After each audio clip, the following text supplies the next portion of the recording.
Okay, good morning. Good. How are you doing today? Good to hear that. Okay, so we're going to say goodbye to vectors for a while and switch our gear to look at Chapter 6 for the next 2 to 3 weeks. We'll start with 6.1. This is an extension to what you have already learned in a previous calculus class in finding the area under a curve. And we're going to extend that by finding the area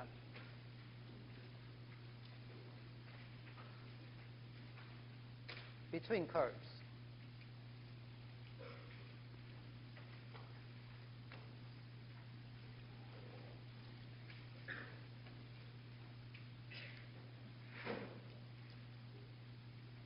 So first of all, you remember from the previous calculus class you took, if we are interested in finding the area under a curve y is equal to f of x, between x is equal to a and x is equal to b,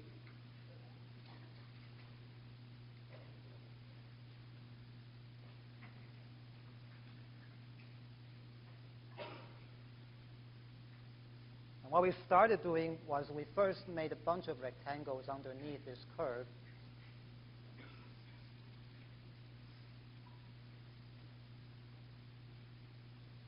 Kind of like that.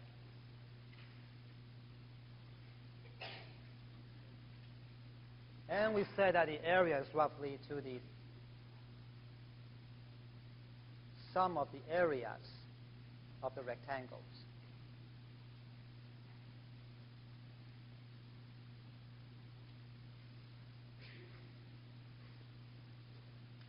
So for example, the first one will have a height of f of x1, where we start, times a width of delta x. And then the second one, the x move over a little bit. The third one, the x move over a little bit more. But at all this time, the width is kept at delta x.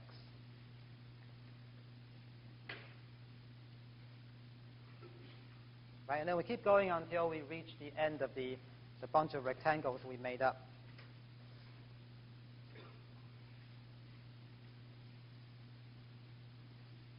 And then we weren't satisfied with the approximation. We wanted the actual area. So we took a limit.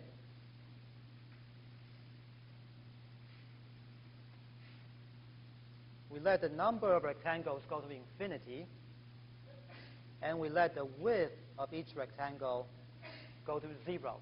Not exactly 0, but as small as we possibly could make it.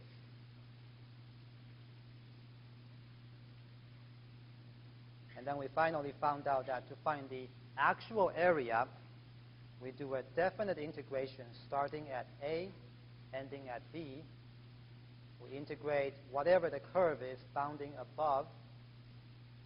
And this dx is the leftover when delta x started shrinking.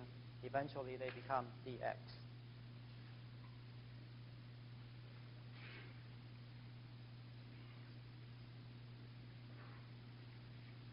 Okay? You remember that, right? Yep. Good.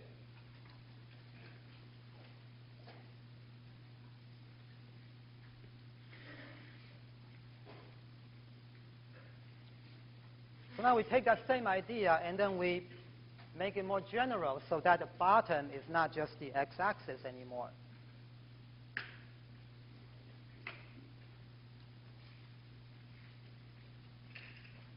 So the top one is f. The bottom one is something else. We'll call that g.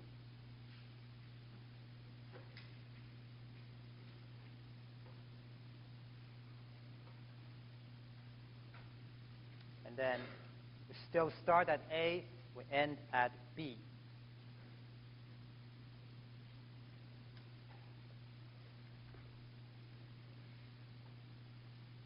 Using the same idea, right? First, we need to find out how tall the rectangle is.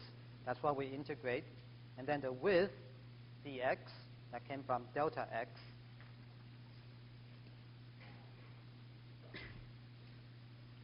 So I just draw some random rectangle that represents one of the many, many different ones that we are adding up.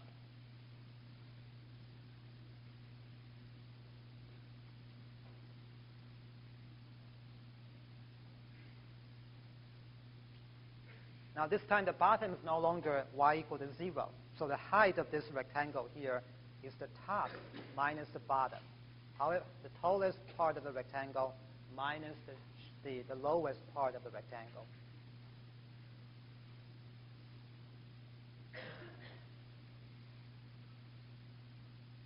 And width is started as a delta x, but then we took the limit, and then we allowed it to shrink to an infinitesimal, tiny little segment. We call it dx.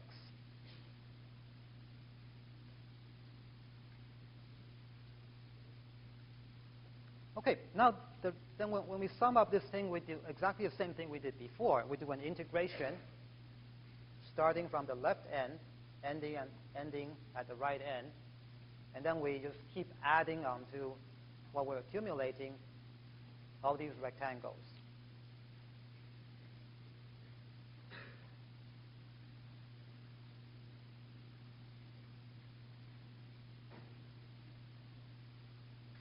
Right? So it's pretty simple. You take whatever's on the top,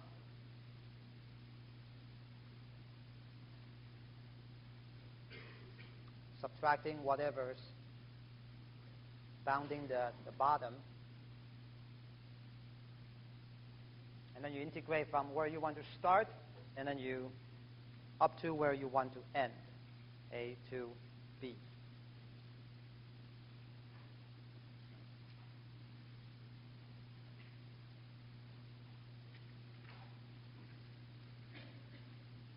All right?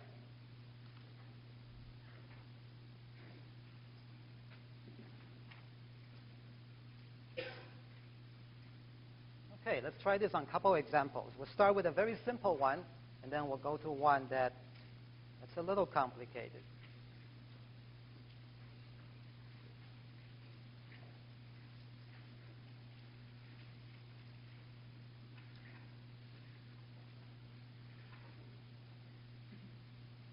Let's find the area of the region bounded by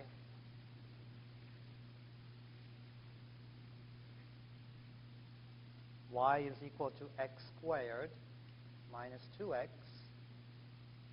and y is equal to 2x.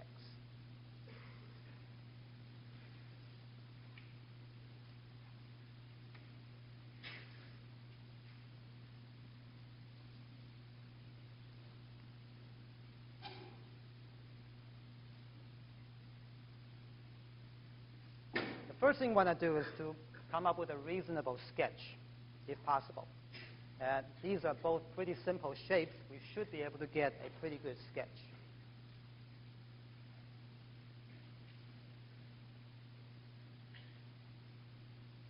So what shape is this thing here? X squared minus 2x. Parabola, very good. Which way does it open? And how do you know? Very good. The number in front of x squared is positive.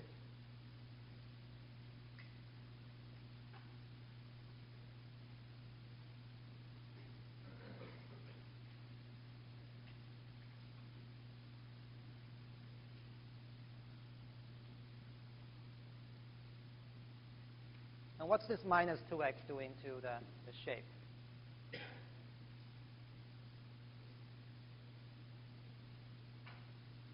It's moving it around horizontally a little bit. So the best way to sketch something like this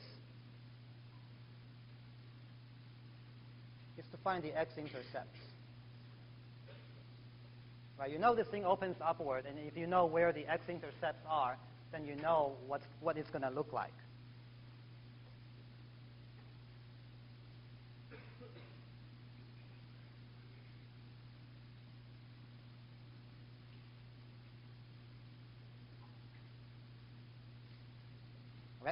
So now we know that we're dealing with a parabola that opens upward and has x-intercepts at 0 and 2.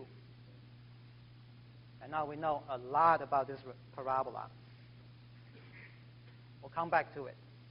The other one is simple.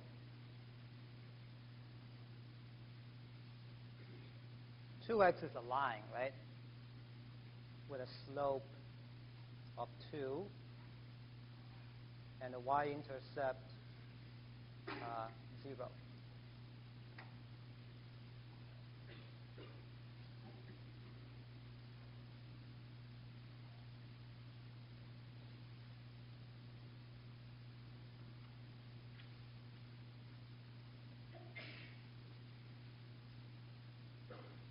And the reason we're going through all this trouble to get a sketch is because we need to identify which one's on the top, which one is the bottom.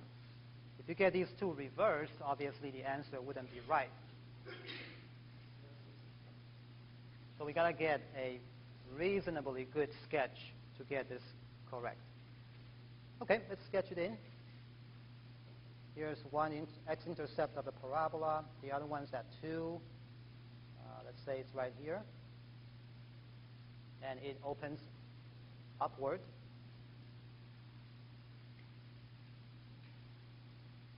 It doesn't have to be perfect, but just get the shape right and the orientation right.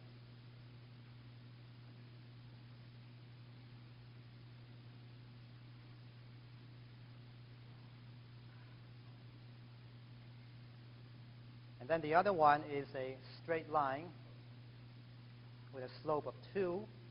Again, it doesn't have to be perfect. Let's just get the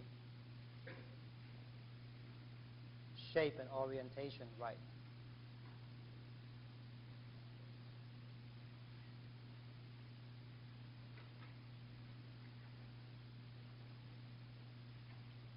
All right, so now we know what we're dealing with. We want to start an integration starting here and ending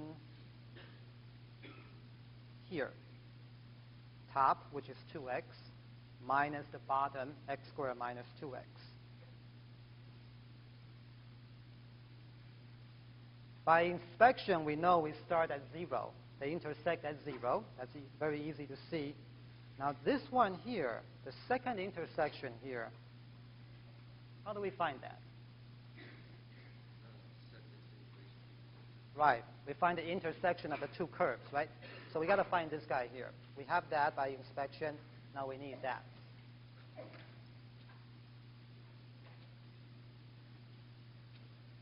So you take the equations, make them equal to each other.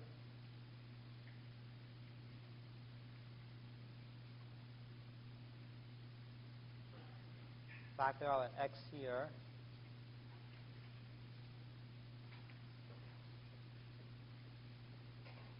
So we see that the second intersection, the first one we know, we got it earlier. The second one must be 4 then.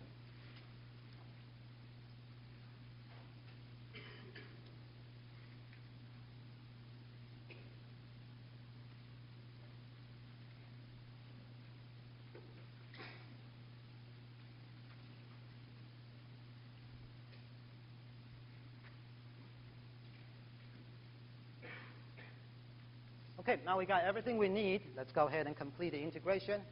The area we want is a definite integral starting from the left, 0, ending at the right, 4. Top curve is 2x, minus the bottom curve, x squared minus 2x.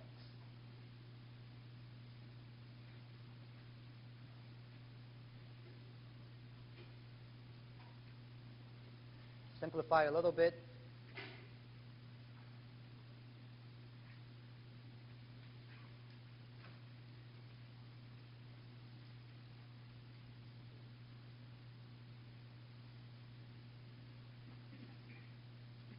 And you remember how to integrate, right? Yes? All right, so what do we get when we integrate 4x? 2x squared, good. We add 1 to the existing power, divide by the new power. So 4 over 2 gives me a 2. Here, same thing. You add 1 to the existing power and then divide by the new power.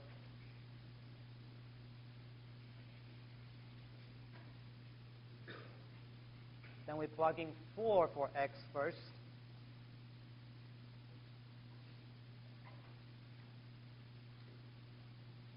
Minus what we get when we plug in a 0. 0, right? 0 and 0.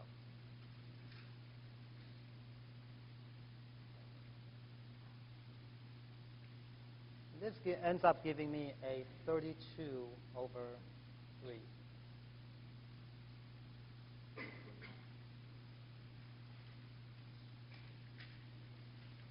So that's the exact area of that shape that we're dealing with.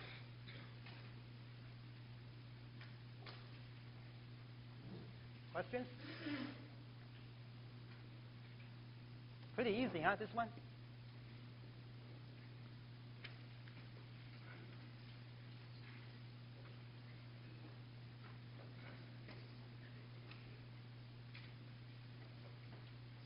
Okay, let's do something a little bit more interesting than that.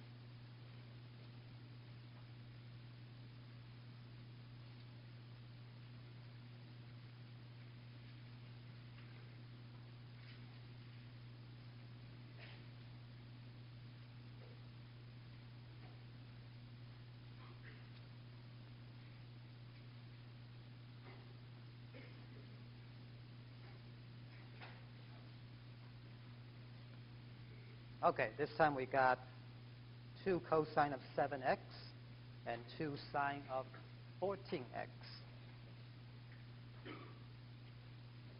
And however they intersect with each other, we want to do an integration. We want to find the area bounded between them, starting from 0 and ending at x is equal to 14.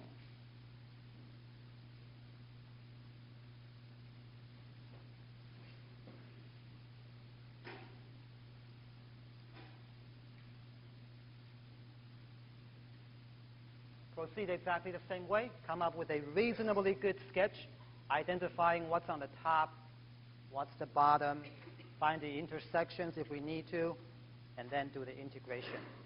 Integration is the easy part. Setting up that can be potentially challenging.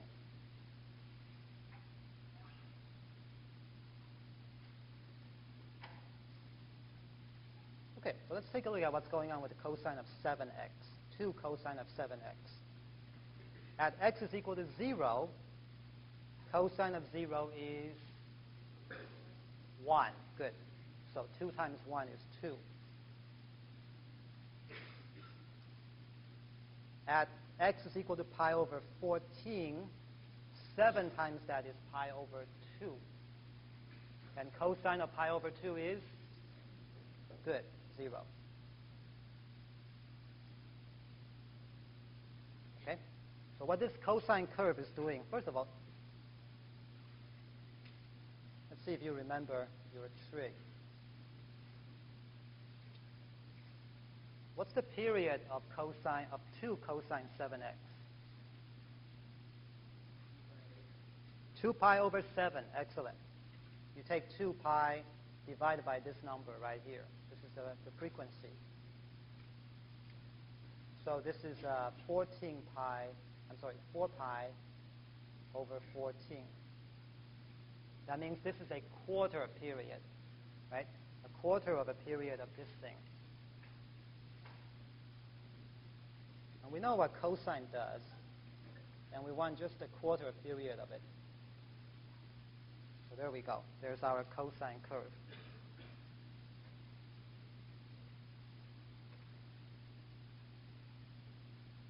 Is that okay?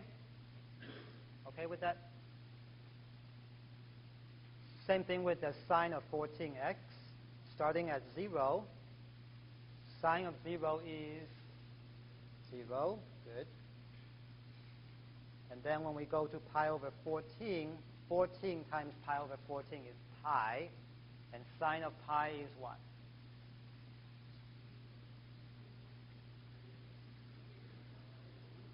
I hear 0, I hear 1. Let's take the average, 1/2. No, no. All right, sine of pi is 0.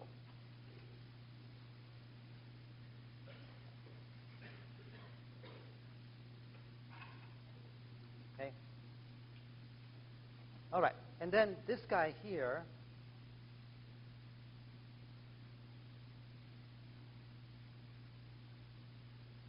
has a period that's 2 pi over 14. Right? So exactly twice that. That means we want a sine curve that completed half of its period.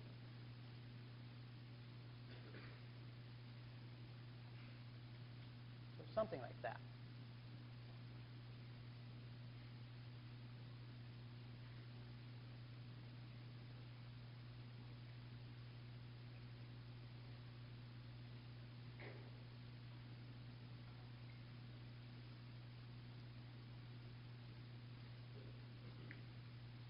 All right, so we got our cosine that only completed quarter of its period. And then here's sine that completed half of it. And here we go. We're looking for the area that's bounded by these two curves. Right here and right here. Right? There are two of these guys.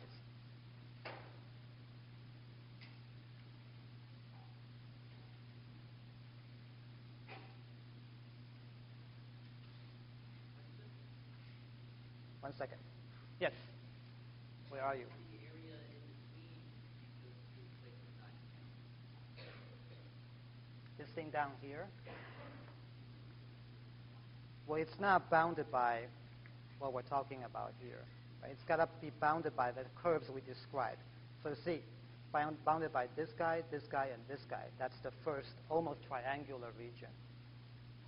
X is equal to 0, 2 cosine 7, and 2 sine 14. And then the second guy here is completely bounded by the other two.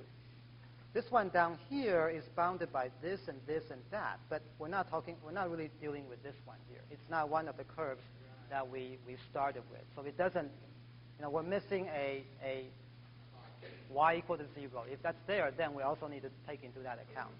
But we don't have that one. We're only dealing with the regions bounded by the 4 lines, 4 curves that were given. Is that okay? Okay. Now, you see things got a little bit difficult here. In region 1, which one is on top? Cosine, right. In region 2, which one's on top? The other guy, right?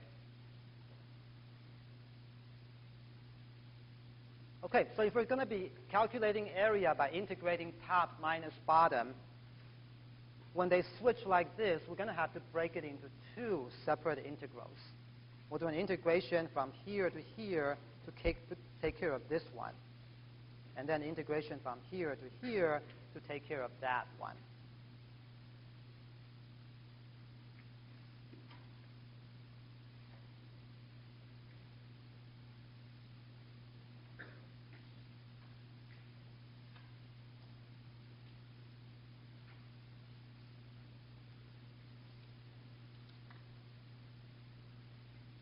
And we also have to find out what that middle intersection is. That's the bound, the upper bound of the first integration and the lower bound of the second integration, right?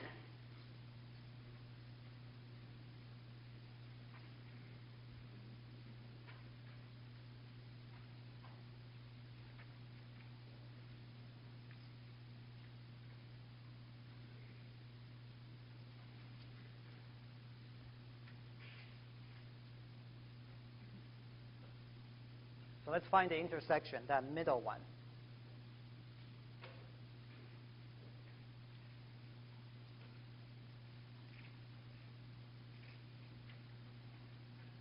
And just like the previous example, you take the two equations set and equal to each other.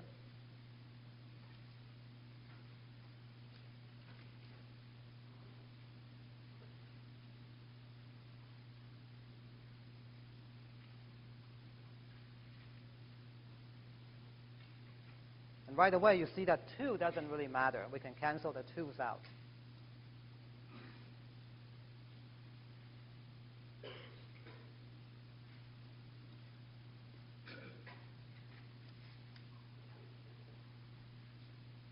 All right, now, how do we do this one?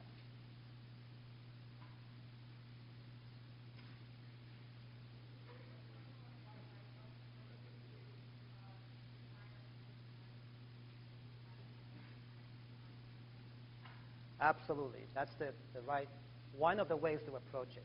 Probably the most direct way. So let's go with that one. So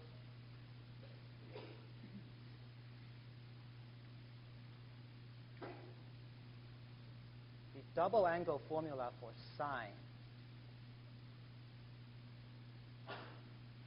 is this one here. So sine of twice of something is equal to 2 times sine of something times cosine of something.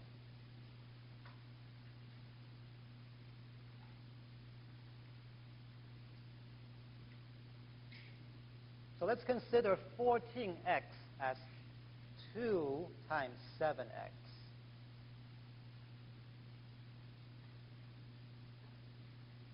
And then by the double angle formula, this guy turns into 2 sine of 7x cosine of 7x.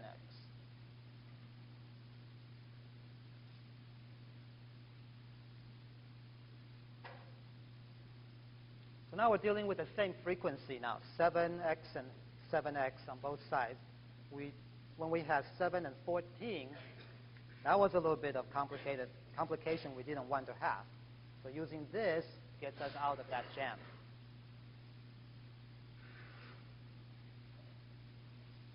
Subtract this over to the left.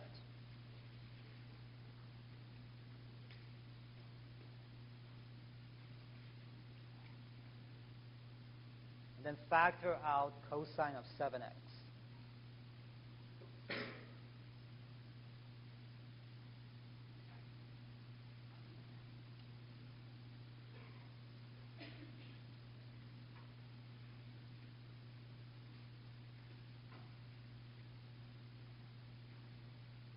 And now question.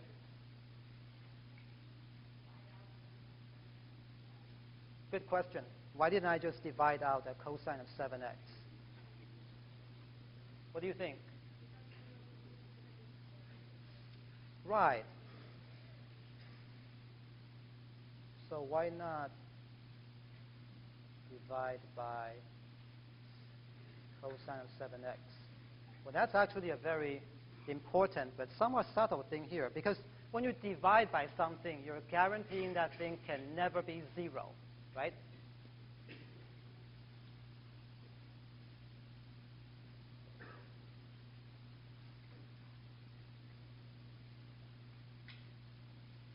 And we can't just divide it, because somewhere within this bound we're looking at, cosine of 7x becomes 0. And it happens at pi over 14.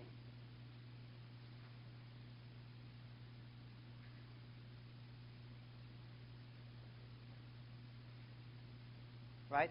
So by dividing that out, we are violating the fundamental arithmetic rule here by saying that we cannot divide it by 0.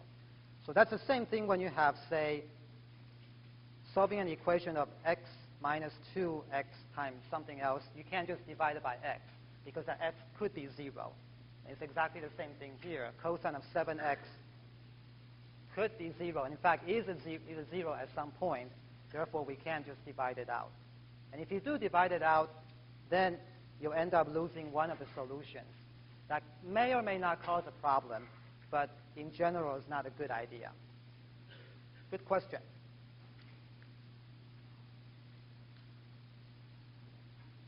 Okay, let's continue solving this then. This is telling me that cosine of 7x is equal to 0, or sine of 7x is equal to 1/2.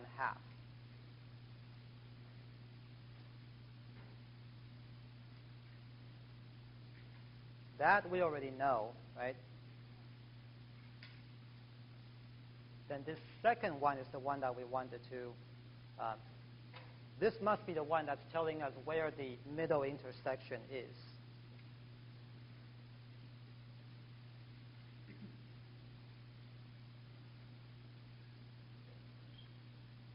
To solve this, remember that sine of pi over 6 is 1/2.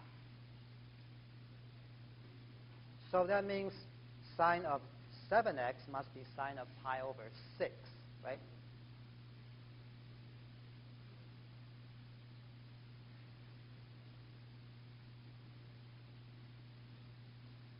So sine of 7x is equal to 1/2 has a solution at x is equal to pi over 42.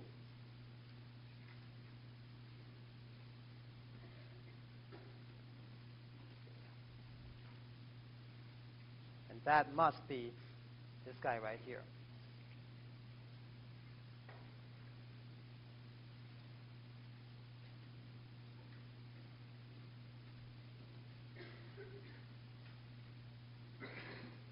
Any question with the stuff on this page before we move on?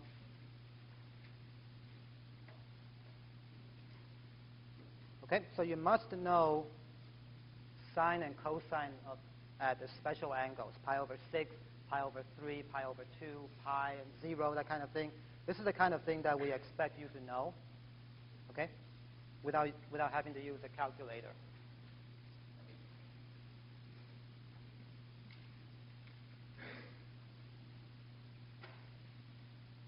All right, so let me do another quick sketch of what we got here.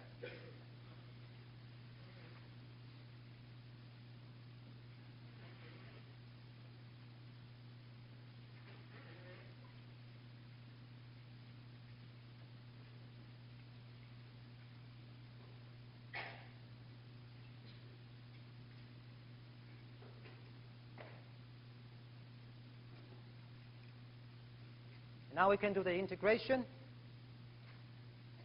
The total area is equal to, first, the left half of this thing. We start at 0. We end at pi over 42. Top is 2 cosine 7x.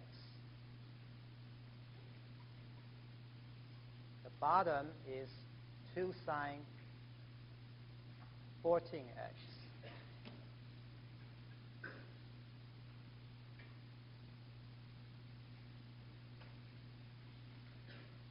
So this takes care of the first region here, the almost triangular region.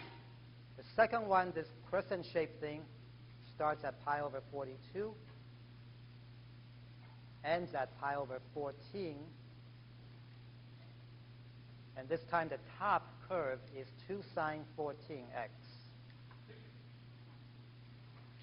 And the bottom curve is 2 cosine 7x.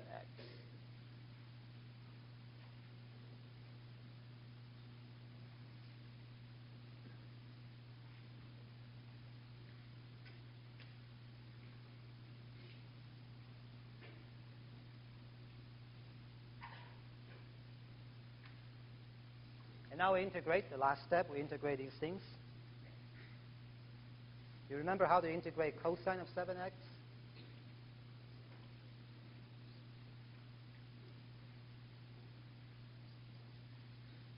What is it? Right. It's a sine of 7x over a 7, right? When you take the derivative of this, remember to use the chain rule. The 7 cancels the 1 over 7, so we end up getting this thing here. What about sine of 14x?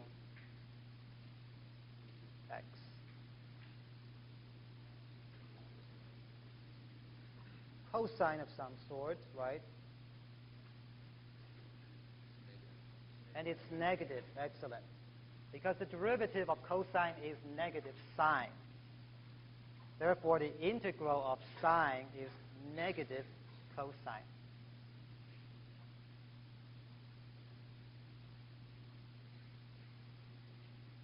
Okay, let's finish the integration here then. Now 2 doesn't really matter. When we integrate this, we get this guy here. So it's 2 over 7 sine of 7x. And then this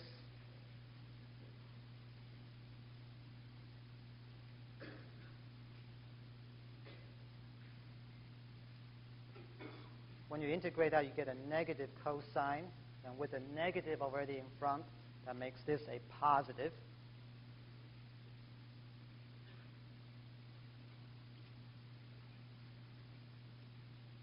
Second half, same thing. Integrating that gives me a negative 2 over 14, 1 over 7. And then here, minus 2 over 7 sine of 7x.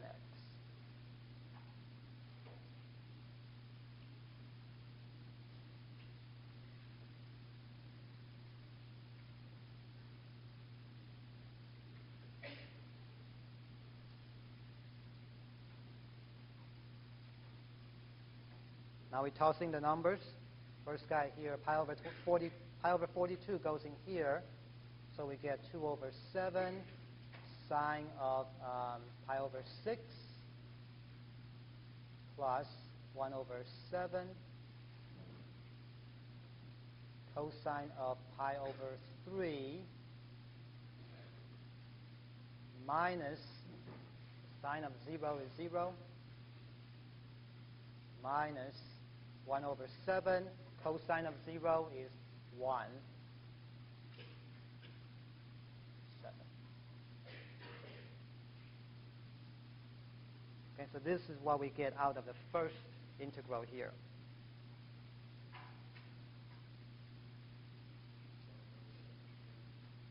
This one? Plus or minus?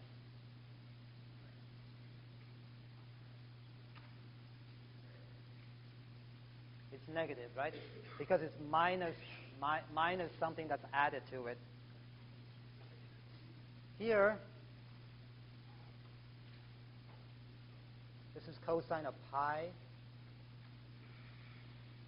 minus 2 over 7 sine of pi over 2. Then minus minus is a plus.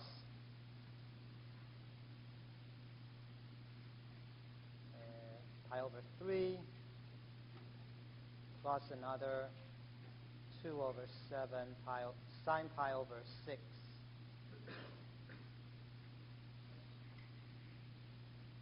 Pi over 3. Wait. No, that's fine. That's fine. Question? Why is it a 1? Why do you have 1 over 7 cosine pi over cosine 14x instead of like 1 over 14? There's a 2 here. Right? When you integrate this, you get 1 over 14, and this 2 here makes it 1 over 7. Okay, I thought you said you did that earlier. The same thing here. Yeah.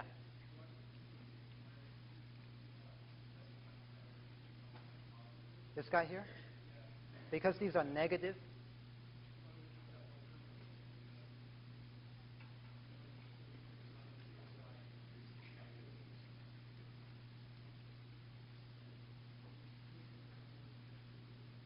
When I integrate cosine, I get sine, right? So this retains the sign of negative.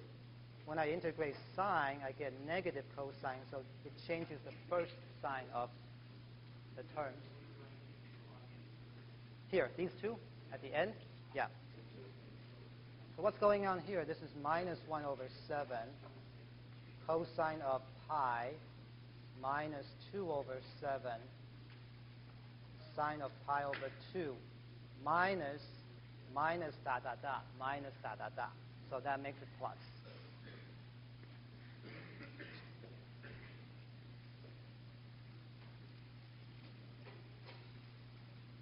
Okay, now you calculate all these guys and put them together. So we're going to skip that final step here when we added up those numbers. In the end, all of that turned into 1 over 7.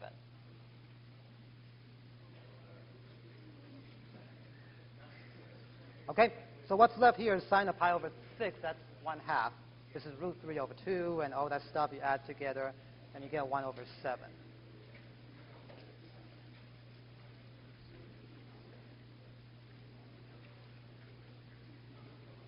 Questions?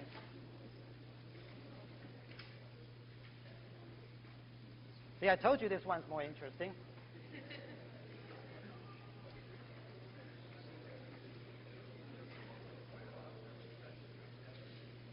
All right, so let's turn the thing around. Guys, quiet, please. Thank you.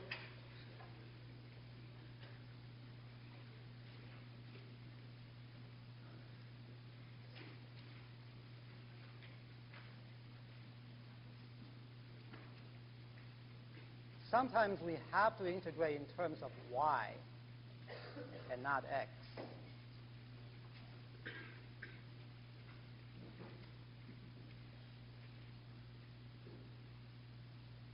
And this happens when you have curves that are described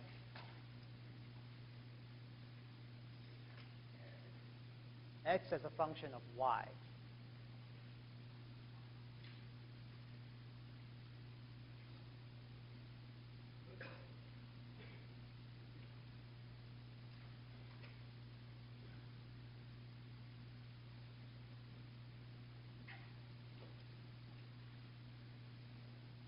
And then we want to start at y is equal to a and ending at y is equal to b.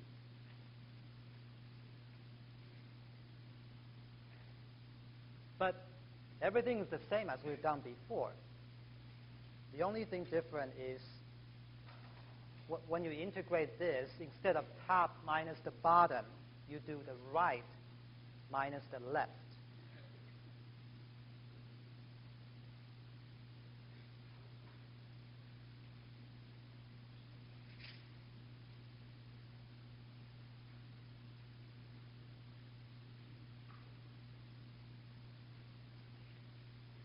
Right? Top is when y is more positive, and right is when x is more positive. So it's really the same picture if you want to look at it this way.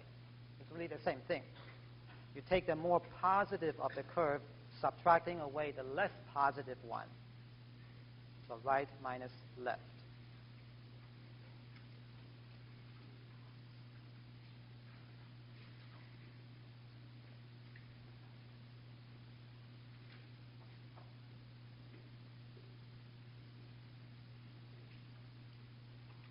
Okay, let's do another example. Let's not do trig again, okay? Well, we'll save more trig for next time. You have to get used to trig. I'll keep bringing trig back until you like it.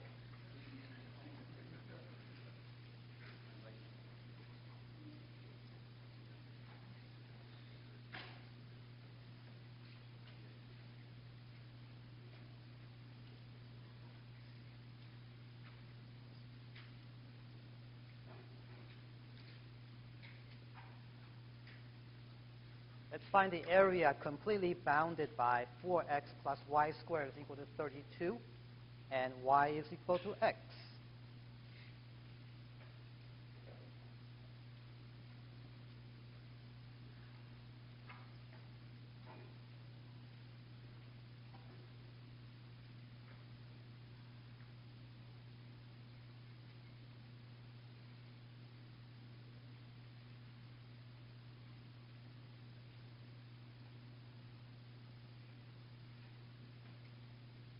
Notice the first curve here, 4x plus y squared is equal to 32, could be written as x is equal to negative 1 over 4 y squared.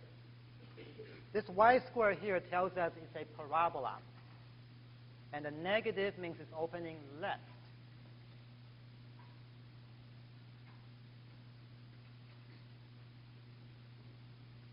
Opening left. And the 8 just moves the vertex to the right at 8. So this a tells me we start here. When y is 0, x is 8. So when y is 0, x is 8. And then it's a parabola that opens to the left. Something like that.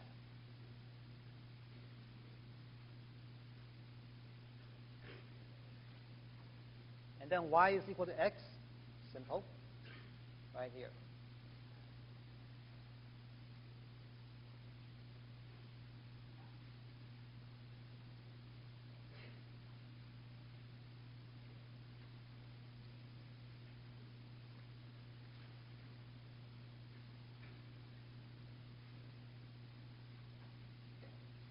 Now we have to integrate this in y, because if you integrate in x, notice what happens to this rectangle here.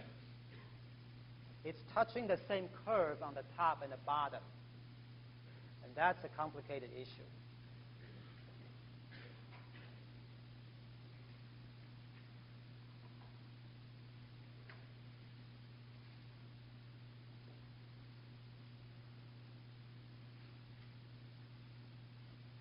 We don't want that.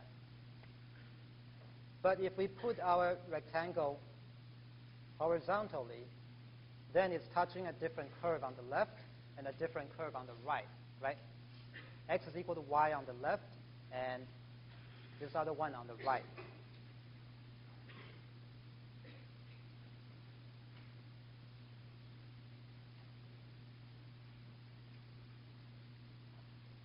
Intersections, we solve them exactly the same way. And this time, notice we rearrange the equation x as a function of y. So we take y, make it equal to the other equation in terms of y.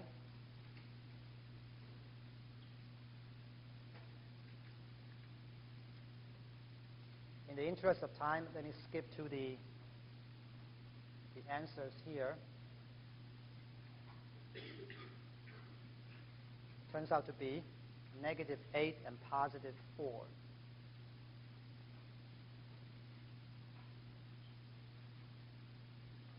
And now there's only one region to look at, so the integration is simple. We integrate from the bottom up. -8, stopping at +4, and then the right, this guy right here,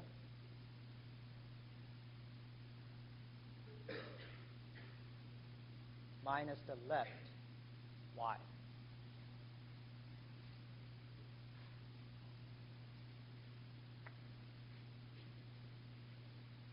Be careful, if you have x in here, then you didn't do something correctly.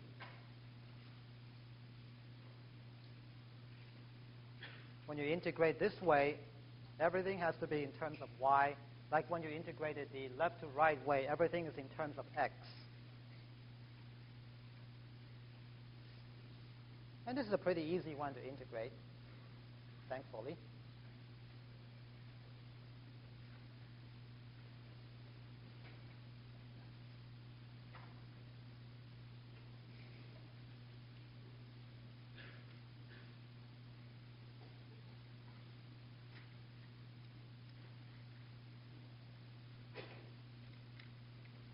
And we're running out of time, so I'll let you work this out on your own. It's something. Okay? Okay, that's it for today. Review your integration, if you're rusty on that, and review your trig. We'll see more trig next time. That's it. See you next time.